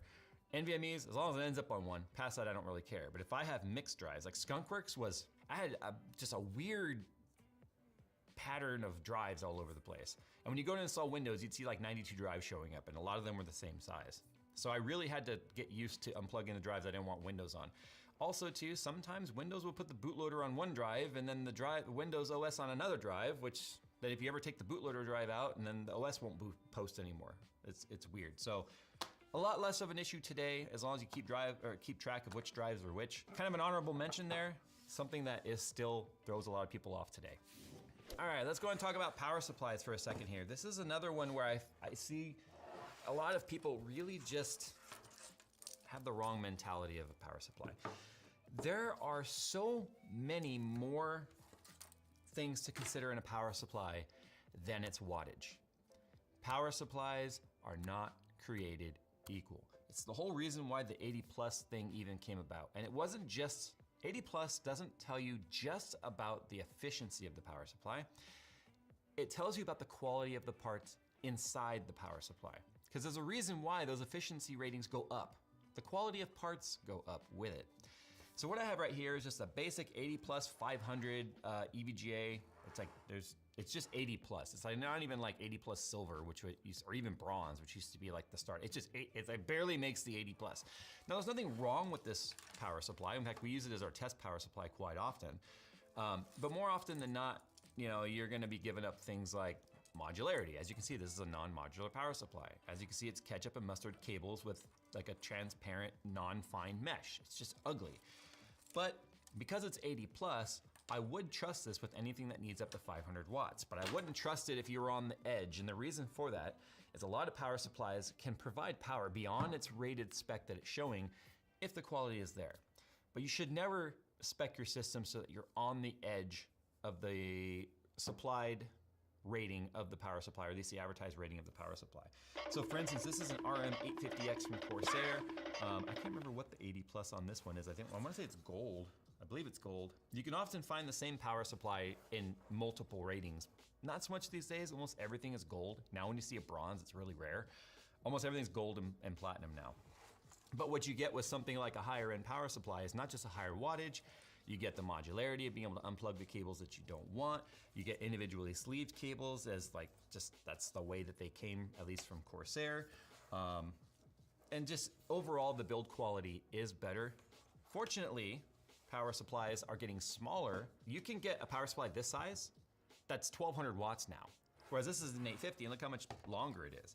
The longer power supplies take up more room in the bottom of your case, which means less room for cable management and just less room for things. And it's like, you should never spec your system for the minimum because of the fact that you give yourself zero expandability in the future. And power supplies are something that can live on for a long, long time in your system through multiple iterations, multiple upgrades, as long as you don't spec it too small. Let the 30 series and 40 series be a prime example.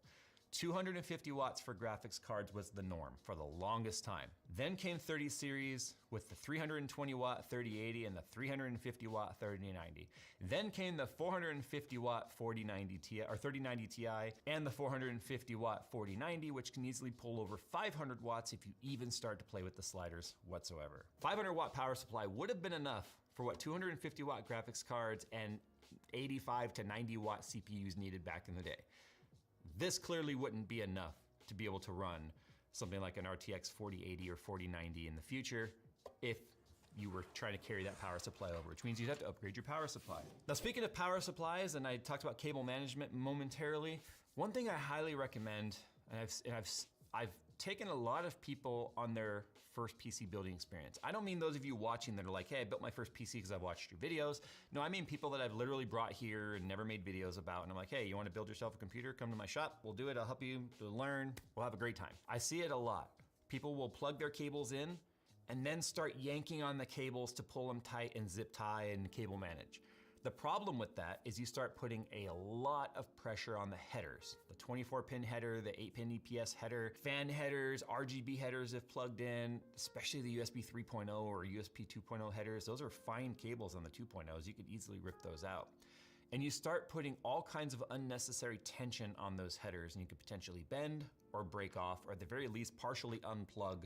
And then you're troubleshooting your system going, why are certain things not working? Why is my power button not working? Well, because you yanked the front panel connectors so hard you pulled them off.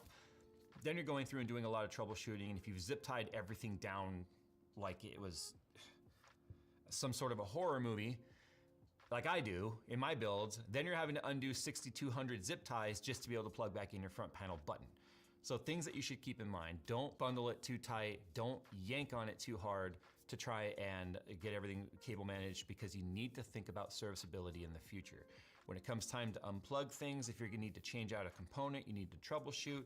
If you're trying to clean the system or do any sort of deep cleaning, having a little bit of slack on all the cables will still look fine, but it will allow you to be able to unplug cables when necessary and not sit there and potentially cause damage to your headers on your motherboard.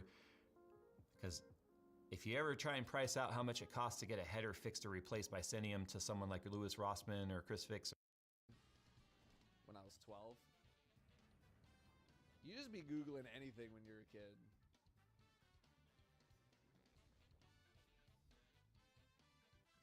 Yeah. You be trying anything. It was you got sex ed in 6th grade, 7th grade, 8th grade, whatever fucking grade it was. I guess if I was 12, it'd be like, what, 7th, 8th grade, something like that.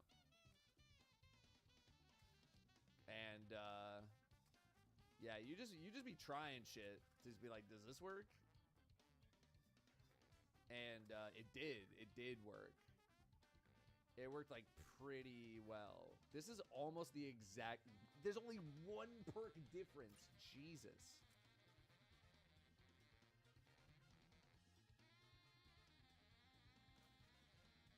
That was a good day. That was a good day.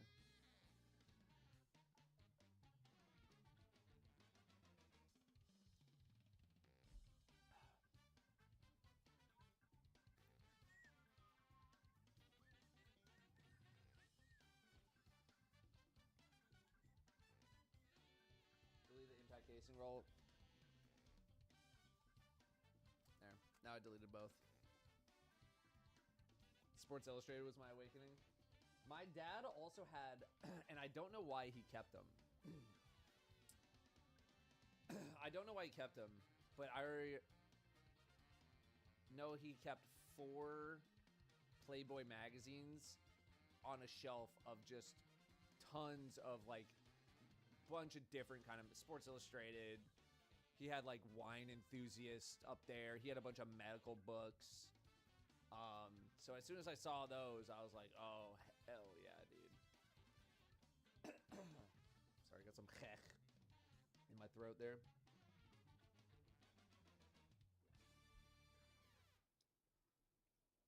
Sounds like camouflage. I mean, they were, you know, it's not like it's like a pretty thin magazine. You know why I kept them there? Like, here's the thing. Like, I know my dad. I know he wasn't just grabbing. He wasn't just grabbing the Playboy to like jerk it. That was just not his vibe. I don't know. Maybe it was. But I didn't consider it his vibe. I'm a Titan. This GM is kicking. Just GM Nightfall is kicking my ass. Any suggestions? Are you doing it by yourself?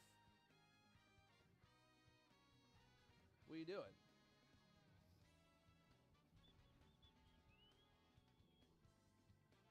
You're doing it by yourself. Okay, well, I mean, suggestion number one, get 2 people to join you. Today we're going to talk about coolers and which one's right for you, considering there's a lot of, I don't want to say confusion, but there's a lot of questions now with the higher TDP and temperature of modern CPUs. So we'll talk about the 3 different major cooler types and which one might be right or wrong for you. We interrupt this video to bring you a special message from getting the best CPU cooler in 2026, it can be extremely confusing. How big a cooler do you need for your CPU? What's the benefits of going air versus liquid cooling? What are the best CPU coolers on the market in 2026? Welcome back to PC Builder, I'm Jason. We're going to quickly break down the key information that you need to buy the best cooler for Ryzen and Intel CPUs in 2026. Then we're going to make specific product recommendations at every budget level for both air and liquid coolers. If you get value out of this video, please give it a like and of course subscribe for more cool PC content. Let's jump into it. This video is sponsored by Seasonic. For PC enthusiasts looking for ultimate performance, Seasonic's flagship Prime TX1300 delivers. ATX 3.1 and PCIe 5.1 compatible with 1300 watts powering even the most insane PC builds. The Prime TX1300 now comes with an updated 12-volt 2x6 cables for increased safety and reliability with RTX 50 series GPUs. And Seasonic's digital fan control means the PSU stays cool and quiet under load. If you were looking for no compromises performance in power, thermals, and noise, check out Seasonic Prime TX1300 using the link in the video description. So should you go with an air versus liquid CPU cooler in 2026? The good news is both are solid cooling choices for just about any CPU, but each has their own place in terms of cooling capacity, noise, and aesthetics, as well as value. Air coolers in 2026, they're more powerful and affordable than ever. You can now cool high-end CPUs like the Ryzen 9950X 3D with air coolers under $50 in the US, and they're an unbeatable value for budget builds. As long as the cooler design ensures good contact with the CPU, the only real concern here is the fan, which does typically last up to 10 years, and it's easy to replace on most models. But air coolers, they're not perfect. Air coolers can ramp up noise quickly under sudden loads.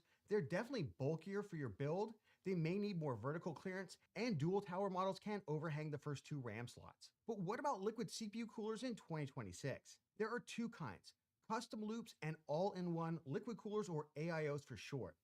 I'm going to focus on AIO coolers because custom loops, they're expensive and they're quite complex. In 2026, AIO coolers are more affordable than ever, starting at around $45, and they can outperform air coolers under heavy loads, though most builds won't really reach that level. AIOs also offer a more consistent noise profile, sleeker visuals, and options like LCD screens without covering your RAM slots. However, they do come with a potential failure point, the pump.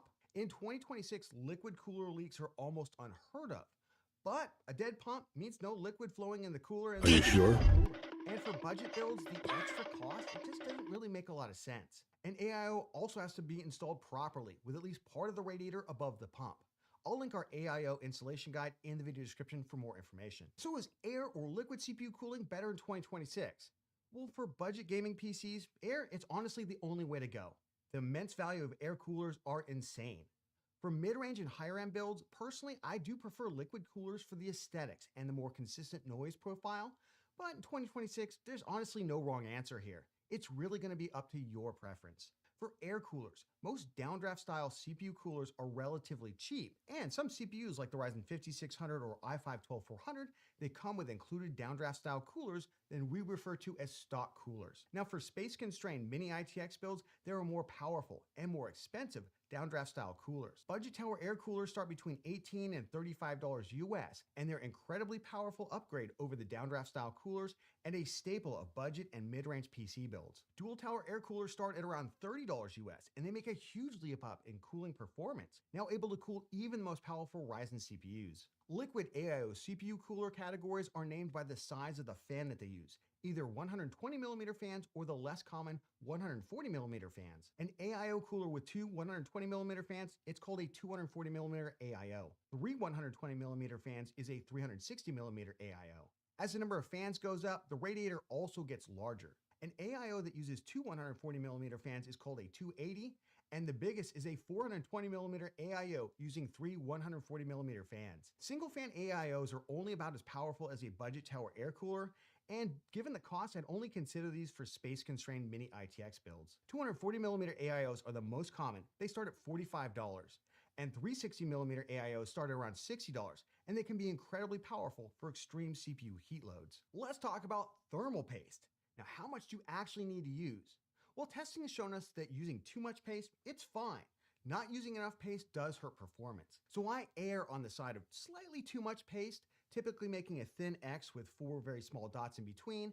Then I use a paste spatula or other rigid edge to spread the paste evenly across the CPU before I install the cooler.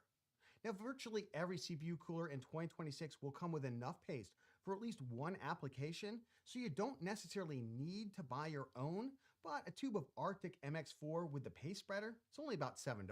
Now, personally, I prefer the Arctic MX paste lineup because it spreads easily, while I have had some challenges spreading other paste. Some coolers come with pre-applied thermal paste on the bottom of the cooler.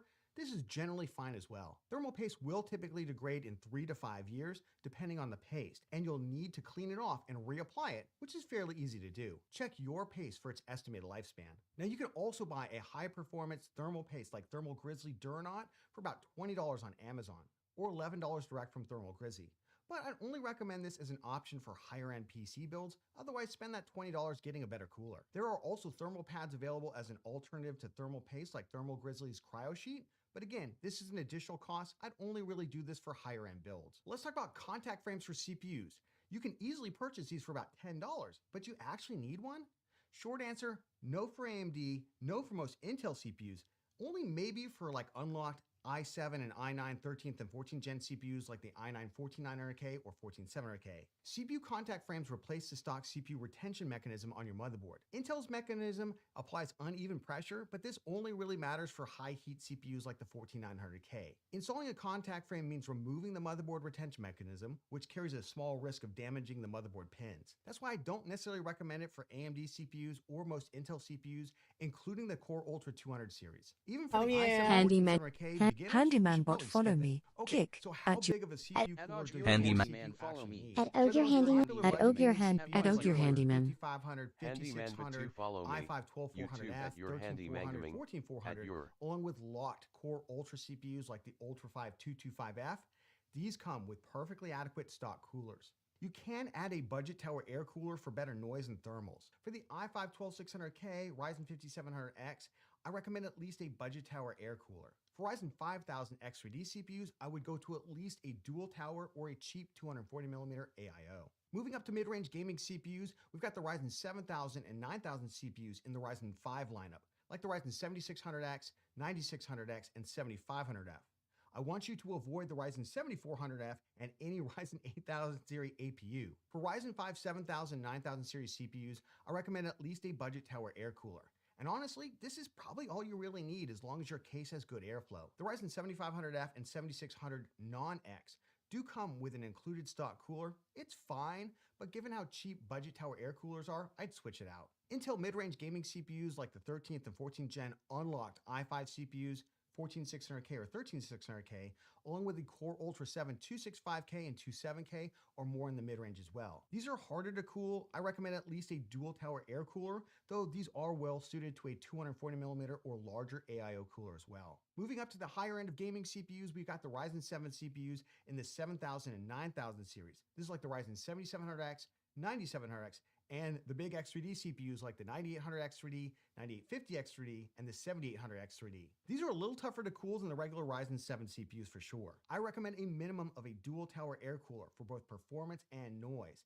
And these CPUs are also great with a 240mm AIO or larger cooler. For higher-end Ryzen production CPUs in the Ryzen 9 range for the 7000 and 9000 series, so we're talking about the 9900X, 9950X, and the X3D variants like the 9950X3D, a good quality dual tower air cooler is absolutely fine, but depending on how high the heat load is, I would definitely look for a good quality 360mm AIO for the most consistent noise performance. Now for high-end Intel production CPUs like the i9-14900K, i7-14700K, and the Core Ultra 7 and 9 CPUs, while a high-quality dual tower air cooler is fine, my personal preference is for a quality 280mm or 360mm or higher end performance AIO cooler. Let's jump into our best CPU cooler 2026 recommendations. Everything is listed down in the video description. Now price is obviously subject to change, so check out those links for current pricing and availability in your region, and we're gonna add new coolers if we see new values pop on the market. All right, let's start off with the best budget air coolers in 2026, then we'll go to more mid-range air coolers, then we'll jump into AIO coolers, LCD ones, and then of course mini ITX as well. And I'm gonna go rapid. Are you looking for the best Ryzen motherboard in 2026? We've got you covered. Welcome back to PC Builder. I'm Jason. Now, whether you're building a budget gaming PC with a Ryzen 7600X or the ultimate gaming PC with a Ryzen 9850X3D, getting the best Ryzen motherboard in 2026, it's confusing. There are so many different motherboard chipsets, it's hard to know what features that you actually need, and pricing, it's all over the place. So we're gonna break it all down and make specific product recommendations for the best Ryzen motherboard 2026 for Ryzen 9000, 7000, and 5000 series CPUs. If you get value out of this video, please give it a like and of course subscribe for more cool PC content. Let's jump into it. So the most confusing part of buying the best Ryzen motherboard 2026, it's all the different chipsets from B850 to X870, X870E to B550, B650, A520, the list just keeps going. Here's the simple version. Ryzen 7000 and 9000 series CPUs require an AM5 socket motherboard with the pins on the motherboard, which are the 600 and 800 series. The best gaming focused motherboards are the B650, B650E, and B850 motherboards, which generally have between 2 and 3 M.2 SSD slots and offer an array of rear panel USB and network connectivity. The only real difference between these three chipsets is that B650 motherboards, they mostly have PCIe Gen 4 GPU slots, while all the B650E and almost every B850 motherboard, it uses a PCIe Gen 5 GPU slot. PCIe is backwards compatible, so a PCIe Gen 5 GPU is going to work just fine on a PCIe Gen 4 motherboard, and even an RTX 5090, it runs fine at PCIe Gen 4 speed. But there's often very little price difference to get PCIe Gen 5 motherboard, so you might as well get this feature for free. Now for creators or gamers who want an ultra premium motherboard that goes beyond gaming features, we have the X870 and X870E motherboard chipsets. Most of the X670 and X670E motherboards have vanished from the new market. The primary difference between these motherboards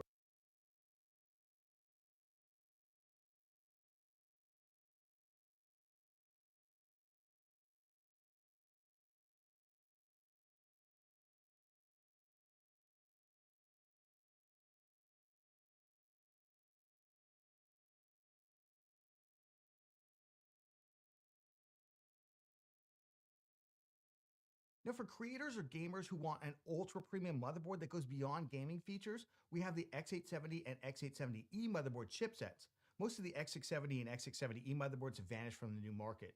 The primary difference between these motherboards and the B-series motherboards I just talked about, the X-series boards typically have 4 M.2 SSD slots. They offer extra connectivity in the form of additional USB ports, faster USB ports, generally faster wired networking, and more premium looks and build quality. The X870 and X870E motherboards also offer some niche features like USB 4. There are some cheaper cut-down X870 motherboards that just aren't as good as some of the premium B850 motherboards, so make sure you know what you're getting and why. Let's talk about the ones I don't recommend, A620 and B840 motherboard chipsets. These are cut-down motherboards with PCIe Gen 4 GPU slots, and they do not support Precision Boost Overdrive, which we do really want to turn on to increase performance. These are usually not much cheaper than the budget B850 and B650 motherboards anyway, but for mini ITX builds, they sometimes do make sense as those ITX boards can get expensive. Now for budget builds using a Ryzen 5000 series CPU, you'll probably want a 500 series motherboard which uses the older AM4 socket with the pins on the CPU. I recommend B550 motherboards here as X570, it's pretty much gone off the market. A520 and B450 are limited to PCIe Gen 3. That can create some issues with some budget graphics cards, but if you are going to use a CPU like a Ryzen 5500 that's already limited to PCIe Gen 3, it might be a good value. All right, let's talk about BIOS Flashback, the feature that allows you to update the BIOS on your motherboard even if you don't have a compatible CPU. Gigabyte calls this QFlash Plus. You will need to BIOS flashback your motherboard if it doesn't come with an updated BIOS that supports your CPU. Now, in 2026, this is primarily an issue for the newly released Ryzen 9850X3D and the upcoming Ryzen AI Max desktop CPUs, as most AM5 Ryzen motherboards in 2026 do ship with a BIOS compatible with all the other Ryzen CPUs. Using BIOS flashback, it's super easy to do, and we cover this step by step in our How to Build a PC guide, linked down in the video description. So what Ryzen motherboard is right for you? Let's start with motherboard size, and there's 4 sizes to choose from.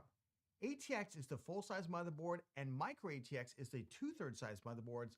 These are the most popular for regular PC builds. eATX motherboards, they're just the same height as ATX, they're just a bit wider, and they will still fit in most ATX size PC cases, but you should check the specs. Mini ITX, it's a small size used in small form factor PC builds. Storage is a really important motherboard feature, particularly the number of M.2 NVMe SSD slots that a motherboard comes with, and the bandwidth that they run at. Older B550 motherboards have 2 M.2 slots, one that runs at PCIe Gen 4 speed and the other at PCIe Gen 3. B650, B650E, and B850 motherboards will have between 2 and 4 NVMe SSD slots, including that most will support at least one PCIe Gen 5 SSD. Now, I don't recommend PCIe Gen 5 drives for most users. They're expensive, they run hot, and they often share bandwidth with the main GPU slot. They also don't provide any extra gaming performance over Gen 3 or Gen 4 M.2 NVMe drives. And you can check out our best SSD for gaming video for more on that. X870 and X670 motherboards will generally have 4 and sometimes up to 5 M.2 NVMe SSD slots. Now, some AM5 motherboards with 3 or more M.2 drives have one of the M.2 slots running at only half bandwidth at PCIe Gen 4. This is usually shown in the specs as PCIe 4x2 instead of the regular by 4. To best utilize that M.2 slot, you'll want to buy a PCIe Gen 4 NVMe SSD, and it will effectively run at Gen 3 bandwidth, which is still quite fast, and it's fine for an extra storage drive. Of course, all these motherboards will also come with SATA ports if you want to port over an old drive. Rear panel USB connectivity is a big separation point for budget versus mid-range versus premium and creator motherboards. Both the total number of ports and the speed of the ports themselves. These square USB-A connections, those are color-coded typically, the black ones being USB 2.0 speed, good for slower devices like mice and keyboard, USB 3.2 Gen 1 speed, typically colored blue, and USB 3.2 Gen 2 connections often colored red. There are also USB Type-C connectors, which are smaller but faster connections. Most X870 motherboards also come with at least one USB Type-C port running at USB 4 speed, which is probably the most useless thing for desktop PCs, at least right now. Don't spend extra just to get USB 4. In terms of network connectivity, every motherboard has wired Ethernet. Now, some of the older boards are generally 1 gigabit connections, while most of the newer 600 and 800 series boards come with at least 2.5 gigabit speed, some even faster. Many motherboards also come with Wi-Fi and Bluetooth either built in or added in using an M.2 Wi-Fi key. The fastest Wi-Fi speeds are now Wi-Fi 7 on the latest B850 and X870 motherboards. You can always buy a USB M.2 or PCIe add-in card to get Wi-Fi and Bluetooth later. Motherboard audio, it's in the bottom left-hand corner of the motherboard, made up of capacitors, shielding, and a Realtek audio codec chip. You use this audio anytime you plug in an analog device with a pole connector that looks like this, either into the rear panel audio connectors or the ones on the front panel of your PC case. If instead you're plugging in a sound device with a digital connection like HDMI or USB, then you are bypassing the onboard motherboard audio processing and instead using the secondary device for digital to analog conversion. Budget audio codecs, they can sound fine, and they're typically in the 800 series, such as the ALC897. More premium audio codecs have better overall signal-to-noise ratios and additional audio signal boost for front panel headphones, like the ALC1200. The best audio codecs are the ALC1220 or the newer, but similar ALC4080, both of which offer additional encoding and decoding support, as well as support for high impedance headphones when using the front PC case audio plugs. Motherboard VRMs, that's the power delivery in a half square around the CPU. This used to be a bigger issue, but for gamers looking to use a Ryzen 5 or 7 CPU, virtually any Ryzen motherboard is going to have good enough VRMs. If you're buying a Ryzen 9950X or 9950X 3D, you'll want to get a motherboard with a strong VRM that won't potentially overheat during heavy all-core workloads, which we'll go over in the Creator and Ultra Premium recommendations. Speaking of power delivery, every Ryzen motherboard will have between 1 and 2 EPS power connectors, usually in the upper left-hand corner of the motherboard. For boards with 2 EPS power connectors, while you can run it with just one connected, I recommend that you utilize both of them. So make sure your PSU supports enough EPS power cables for your motherboard. Some newer motherboards now also come with an additional 8-pin PCIe GPU connection on the motherboard itself, which is optional to use but can increase the stability of higher end GPUs. If you do want to use this, just make sure that your PSU has enough GPU 8-pin PCIe cables to support it and your GPU at the same time. Well, almost every motherboard comes with troubleshooting LEDs to help you if your system doesn't boot correctly. Some of the higher end motherboards come with what's called a postcode readout, which gives an actual code that you can look up to help in the troubleshooting phase. Now, personally, I think every mid-range and higher end motherboard should have a postcode readout, but unfortunately this feature is typically price gated behind the more expensive X870 motherboards. One potential issue to be aware of is that users reported higher than normal failure rates for Ryzen 9800 X3D CPUs on ASRock motherboards in 2025. ASRock released a number of BIOS updates to address the issue. I did a whole video in early 2026 analyzing failure data over time, CPU sales, and other reports. And based on my review, I believe that ASRock has essentially solved these issues in 2026 when using a BIOS that is 3.50 or later. And they were always fine for Ryzen 7000 series CPUs and many 9000 series non-X3D CPUs. So I'm going to recommend ASRock motherboards for even the 9800 X3D and 9850 X3D CPUs.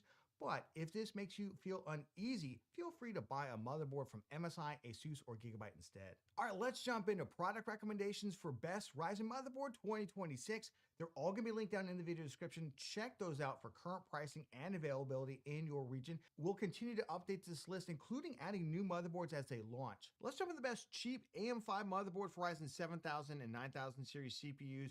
The first motherboard here, I would really limit this one to like a Ryzen 5 CPU, given how relatively weak the VRMs are on it. What are we looking for? We're basically looking to spend as little as possible, and that's why we are going to consider an A620 board here for $80 because this board is insanely cheap. Now, what are we giving up for that? We're giving up Precision Boost Overdrive. That's not a feature on the A series boards. It is on B650, B850 motherboards, as well as the X series boards, obviously.